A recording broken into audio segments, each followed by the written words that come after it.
제가 대학생 시절에 교회에서 집회가 열려가지고 이제 대학생들이 당번이 되어서 찬양대를 섬겨야 했습니다.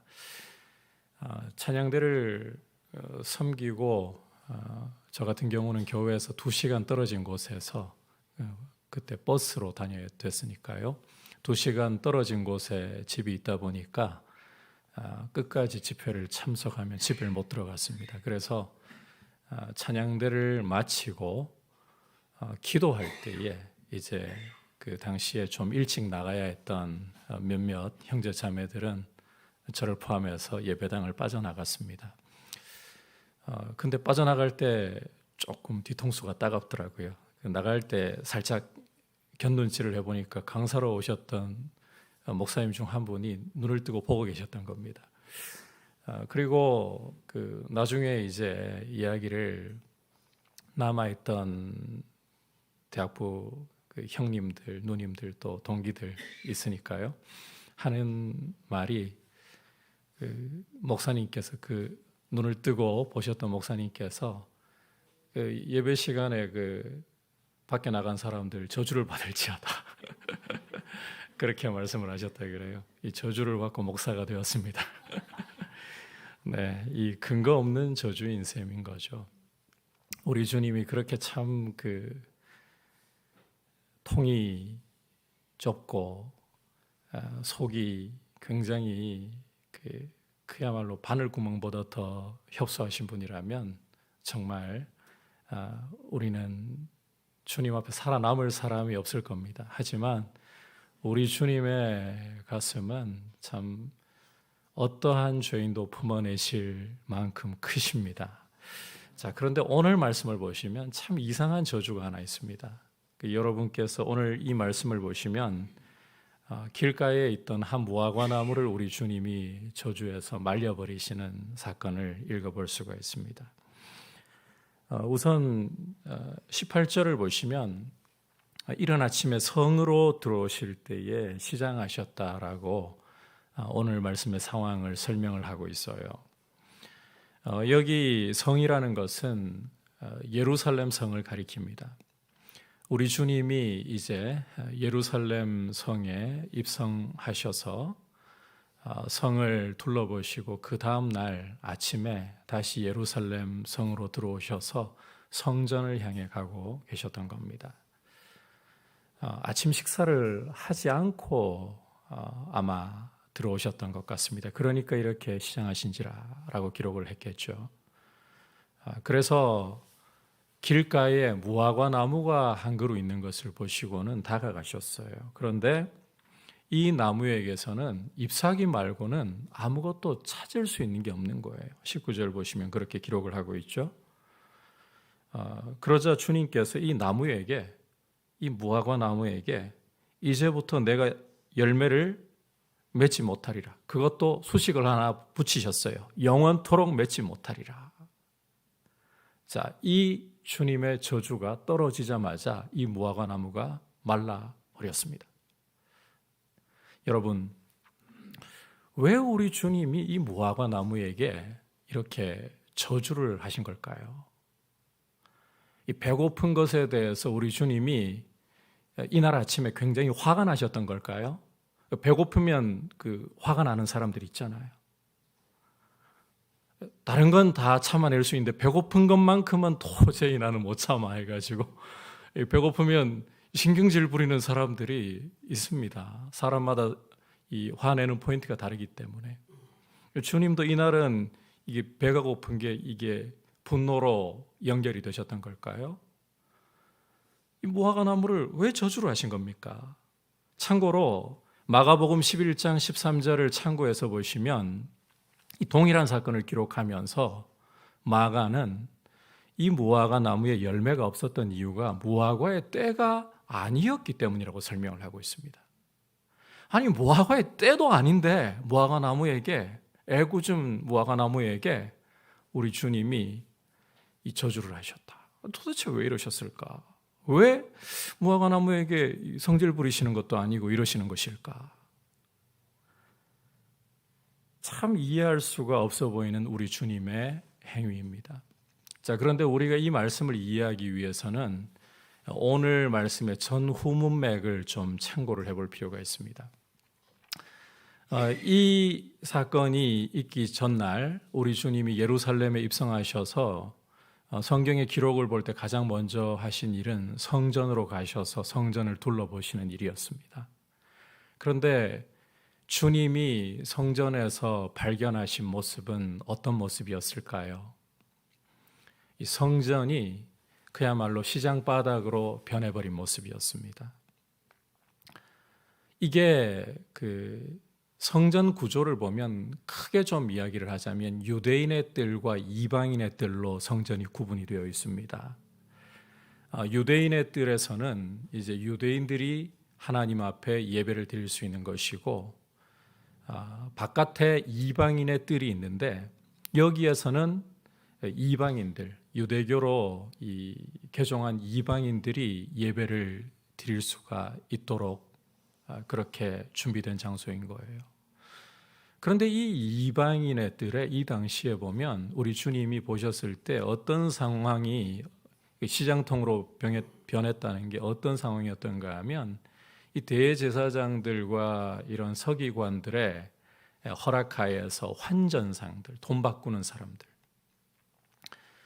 비둘기나 또 양이나 염소나 소를 파는 사람들, 이런 사람들이 그 이방인의 뜰에 가득해가지고 실제적으로 이방인이 와가지고 거기서 그 돈 바꾸는 소리, 그 짐승 소리, 이 물건을 물건을이라는 게 양이나 염소나 소를 사는 이런 시끌벅적한 소리 때문에 예배하는데 집중을 할 수가 없었습니다.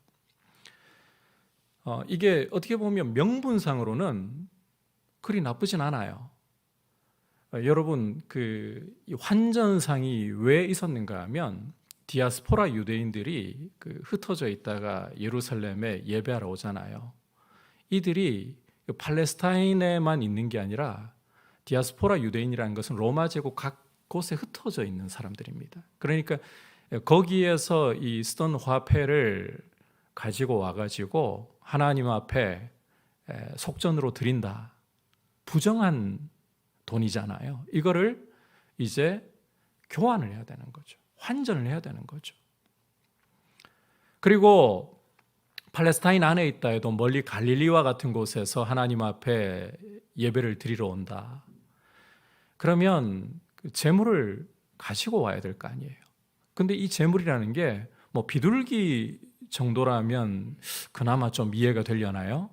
양이나 염소나 소나 먼 길을 끌고 오다 보면 이게 자칫 사고가 나가지고 흠집이 생겨버린다. 그러면 하나님께 못 드려요.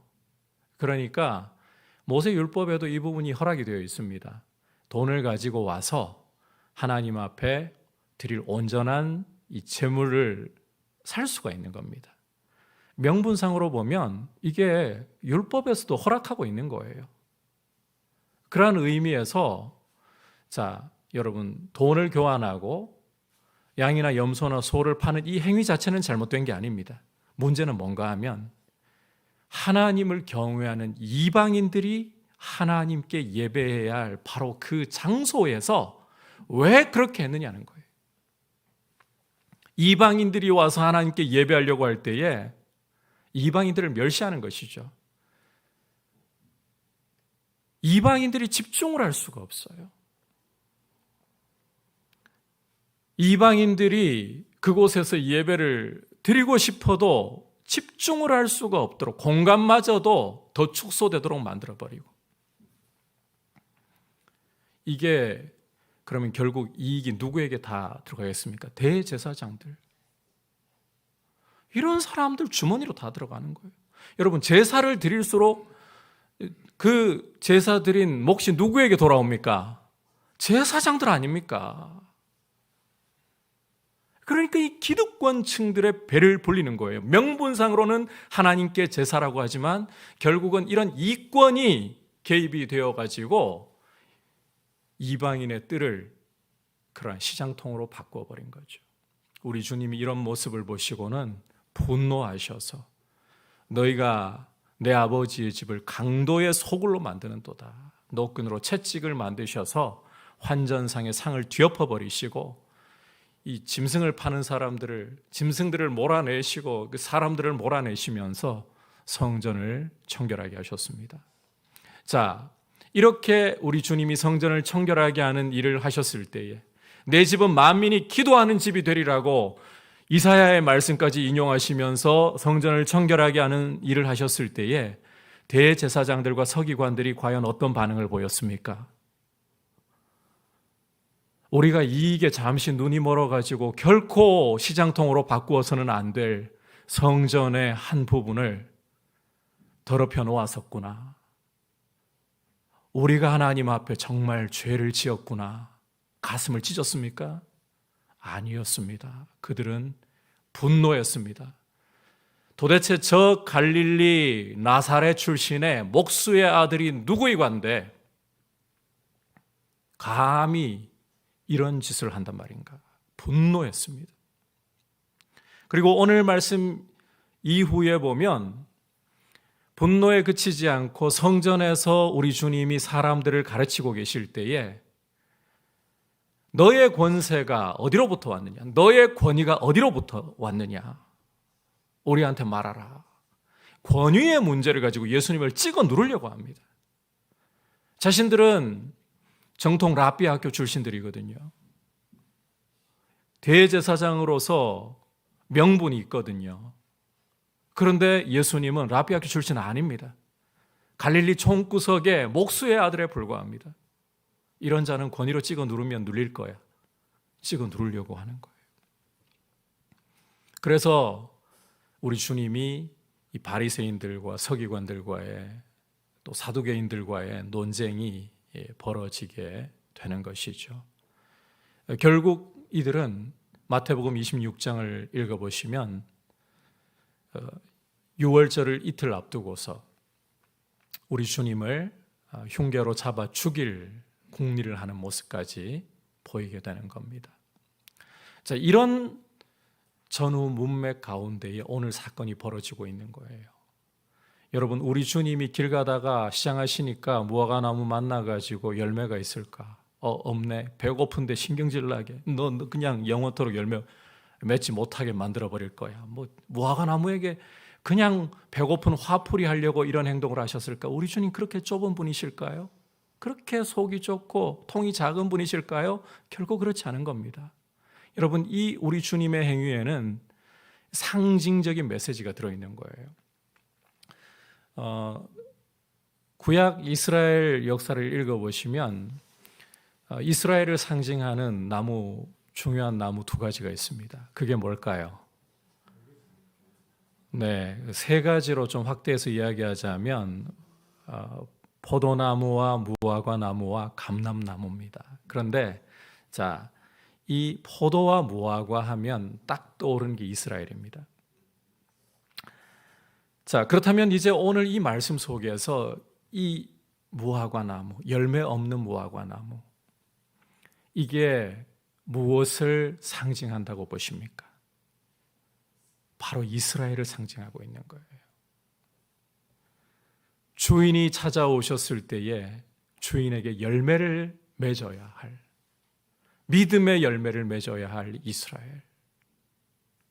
특히 그들 가운데서도 누구보다 성경에 대한 지식이 풍성하고 지위로 보아도 주님을 먼저 발벗고 나서서 영접해서야 할 이스라엘의 지도자들을 상징하고 있는 거예요. 그런데 여러분, 이 무화과 나무를 저주하신 이 사건 전후를 볼 때에 이스라엘 중에 이스라엘이라고 자부했던 유대인의 지도자들이 어떠한 모습이었습니까? 그들은 이익에 눈이 멀어서 하나님의 성전을 시장통으로 바꾸어버리고 강도의 소굴로 바꾸어버리는 모습이었습니다.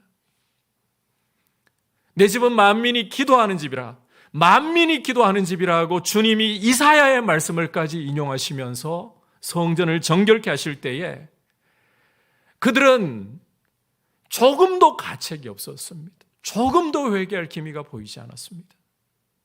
오히려 이런 일을 행하시는 여러분, 정말 하나님의 말씀에 순종하려고 하면요, 우리 주님의 말씀이 어디로부터 왔는지 분별이 돼요. 순종하려고 하지 않으니까 주님 말씀하시는 거 하나하나 걸림돌이 되고 거기에 대해서 반발을 하게 되는 거죠. 그리고는 우리 주님을 권위로 찍어 누르려고. 이게 이스라엘 지도자들의 모습이었던 거예요. 이런 이스라엘 지도자들의 믿음 없는 모습을 보시고는 우리 주님이 무화과 나무를 향해서 저주하심으로 상징적으로 그들에게 저주가 임할 것을 예고하고 보여주고 계시는 것입니다. 지금은 그들이 기득권을 가지고 그들이 높은 지위를 가지고 이스라엘에서 떵떵거리고 있습니다. 힘을 휘두르고 있습니다. 그러나 그들이 이 열매 없이 말라버린 무화과 나무처럼 말라버리고 저주받게 될 것을 주님이 상징적으로 예고를 하고 계시는 거죠. 여러분, 이 말씀을 통해서 우리가 굉장히 중요한 영적 원리를 하나 보아야 되는데, 없는 자는 그 있는 것마저 빼앗깁니다. 믿음이 없으면 있는 것마저 다 빼앗기게 된다는 거예요. 이게 영적인 원리예요. 없으면 있는 것마저 빼앗긴다. 자, 그런데 오늘 말씀에서 이런 주님의 지엄한 상징적 행위 외에 또 다른 반전이 있습니다. 이제 이 우리 주님이 저주하심으로 말미암아 곧 말라버린 무화과 나무를 보고서 제자들이 이상히 여겼다. 놀랐어요. 굉장히 놀랐어요. 우리 주님이 저주하시니까 이 곧 말라버리니까 굉장히 놀라운 거죠. 그래서 제자들이 주님께 질문을 드립니다. 어째서 이렇게 무화과 나무가 곧 말랐습니까? 그럴 때에 자, 21절과 22절에 우리 주님이 뭐라고 말씀하시는가? 같이 한번 한 목소리로 읽어보겠습니다. 시작. 예수께서 대답하여 이르시되 만일 너희가 믿음이 있고 의심하지 아니하면 이 무화과 나무에게 된 이런 일만 할 뿐 아니라 이 산더러 들려 바다에 던져지라 하여도 될 것이요 너희가 기도할 때에 무엇이든지 믿고 구하는 것은 다 받으리라 하시니라. 아멘. 자, 이 말씀 속에서 반복되고 있는 단어는 믿음과 그 다음에 또 기도한다, 구한다라는 표현이라는 것 염두에 두시고요. 우리 주님이 제자들에게는 완전히 상반된 말씀을 하십니다. 제자들에게는 이 저주받아 말라버린 무화과 나무를 보여주시면서 너희가 믿고 구하는 것은 무엇이든지 받게 될 것이다. 믿음의 기도는 반드시 응답을 받는다. 놀라운 교훈을 가르쳐 주십니다. 믿음이 있고 의심하지 않으면 무화과 나무에게 일어난 일 정도가 아니라 이 산더러 바다에 던지우라 해도 그렇게 될 것이다. 믿고 기도하면 무엇이든지 너희에게 하나님 아버지께서 응답해 주실 것이다. 여러분, 이게 뭘 보여주는가 하면요. 자, 믿음이 없는 자는 어떤 일을 겪게 된다 했습니까? 있는 것마저 빼앗긴다. 그런데 자, 믿음이 있으면 한번 따라 합시다. 받아 더하게 됩니다. 받아 넉넉하게 된다는 거예요. 여러분, 예수님을 믿는 제자들은 믿음이 있어요. 이 믿음이 있는 제자들에게는 우리 주님이 믿음의 기도가 가져올 영광스러운 응답, 하나님이 응답하시는 영광스러운 일을 이들에게 교훈하시면서 이들의 믿음에 더 풍성하게 주님이 보태어 주시는 거예요. 그래서 믿음이 있는 사람은 받아 넉넉하게 된다는 거예요. 자, 그런데 우리가 여기에서 이제 한 가지 질문을 좀 던져볼 필요가 있습니다.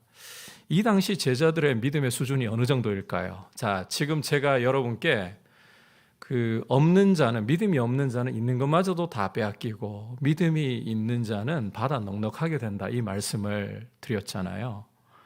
그런데 믿음이 있다고 하는 이 제자들의 믿음의 수준이 어느 정도일까요? 그래도 주님 3년 동안 따라다녔으니까 굉장히 그 제자 훈련이 잘 돼가지고 3년 동안 제자 훈련 주님과 함께 먹고 자고 함께 하면서 그 실생활 훈련을 받았으니까 굉장히 수준이 높아야 될 것 같지 않습니까? 여러분 어떻게 생각하십니까? 그렇게 보이시죠? 예, 그런데 그 수준이요, 기가 막히고 막힐 수 있는 건 다 막힐 정도입니다. 오늘 말씀 앞에 마태복음 20장을 여러분께서 읽어보시면 탄식이 나올 정도입니다. 우리 주님이 예루살렘에 이제 입성하시기 전에 제자들에게 다시 한번 따로 불러가지고 인자가 예루살렘에 올라가면 대제사장들과 서기관들에게 넘겨져서 정죄를 당하고 이방인의 손에 또 넘겨져서 십자가에 달려 죽을 운명이다, 이렇게 예고를 하셨어요. 그런데 이런 주님의 예고를 듣고도 그 다음에 어떤 사건이 벌어지는가 하면 세베대의 두 아들의 어머니, 야고보와 요한의 어머니가 주님께 아들 둘 데리고 나타나더니 치맛바람을 일으키면서 주여, 이제 예루살렘에 올라가셔서, 조금 각색해서 말씀드립니다, 의미를 풀어가지고, 왕이 되시면 분명 다윗과 솔로몬 시대의 영광을 재현하시고 로마를 몰아내실 거 아닙니까? 그리고 영광의 위에 앉으실 거 아닙니까? 그때 내 아들 하나는 주의 좌편에, 또 하나는 주의 우편에 앉혀주십시오. 우리나라로 따지자면요, 조선시대로 따지자면 정승의 자리 달라는 거예요.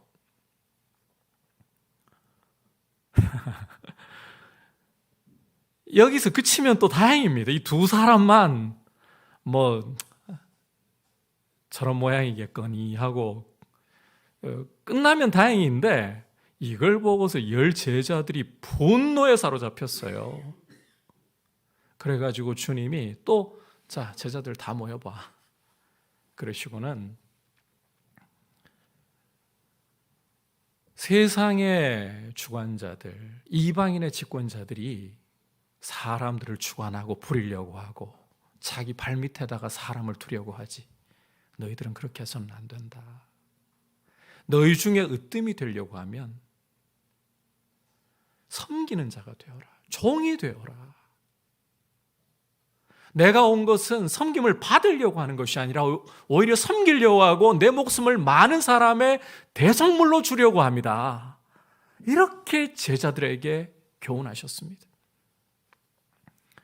그러면 여러분, 제자들이 과연 정신을 온전히 차리고 주님의 말씀을 깨닫고 이제 우리 주님이 걸어가시는 십자가의 길을 함께 걸어갔을까요?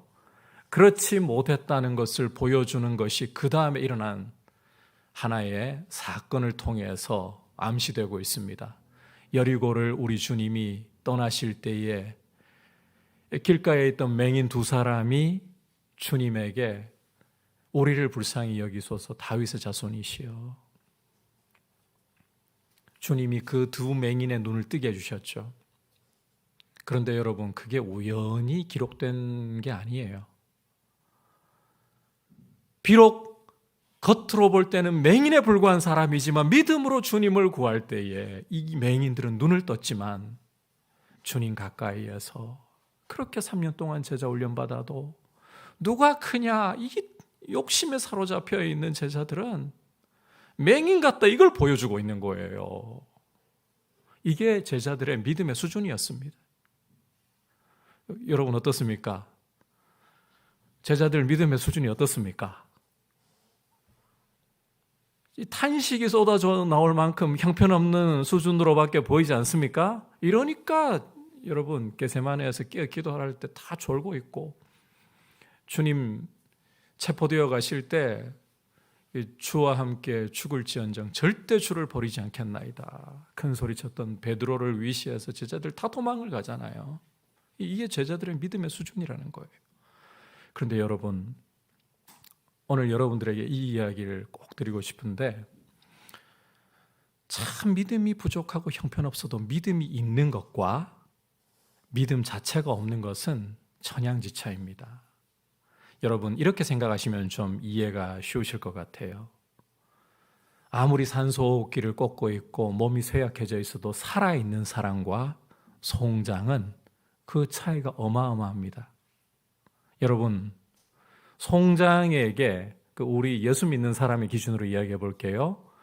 이미 시체가 되어가지고 이제 겉으로 볼 때에는 금방 죽어서 아직까지 온기가 남아있는 것 같고 보면 겉이 멀쩡해 보여요. 그런 송장이 된 사람과 몰골은 형편없어가지고 심지어 산소호흡기를 꽂고 있어도 중환자실이라서 산소호흡기를 꽂고 있어도 살아있는 사람과 여러분 어디에 돈 투자하시겠어요? 살아있는 사람에게. 산 사람은 살아야 되니까. 그렇게 우리는 차이를 인정합니다. 근데 믿음이 있고 없고가 바로 그 차이예요.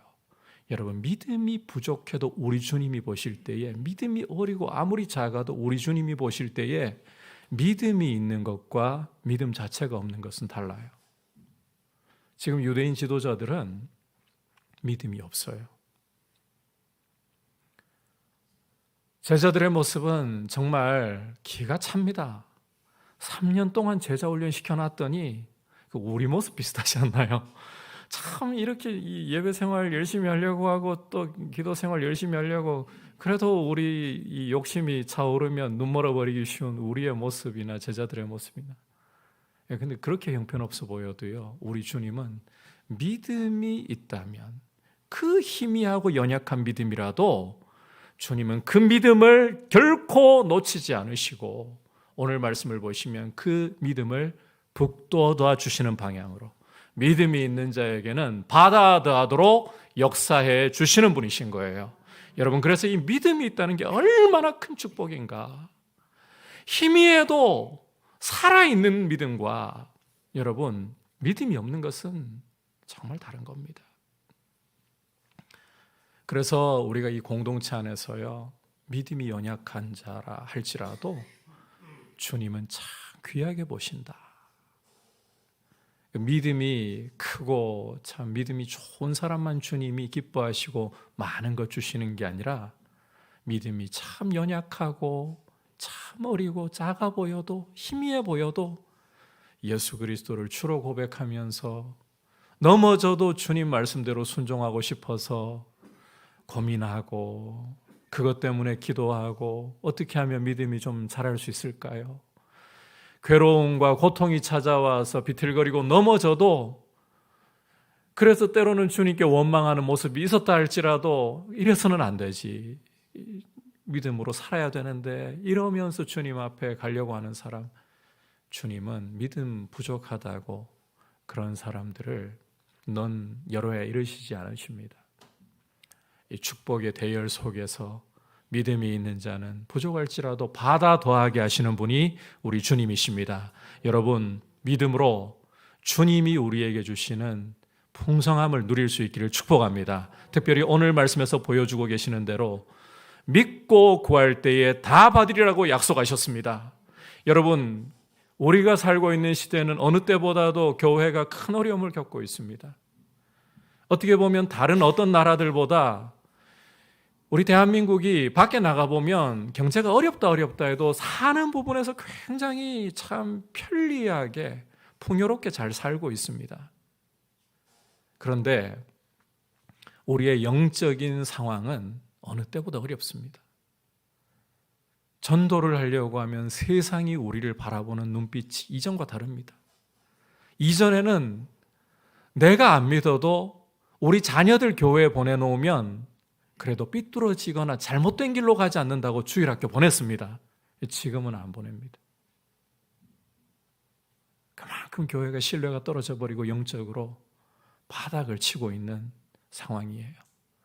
이러한 때에 여러분, 오늘 이 말씀을 우리가 붙들고 너희가 믿음이 있다면 이 나무에게 일어난 일뿐만 아니라 이 산들로 들려서 바다에 던지오라 하여도 될 것이요 너희가 믿고 구하는 것은 다 받으리라 하신 말씀대로 우리가 주님 이 영적으로 어려워진 때에 당장 우리 눈앞에 기도의 응답이 찬란하게 오지 않는다 할지라도 믿음으로 인내하면서 교회의 회복을 위하여, 거룩한 부흥이 우리 한국교회에 오기를 위하여, 주님의 이름이 이 땅 가운데 높임을 받으시기를 위하여 기도하고, 또 공동체 안에 연약한 이들을 위하여, 고통받는 이들을 위하여, 또 공동체가 함께 믿음으로 풍성해지도록 기도하겠습니다.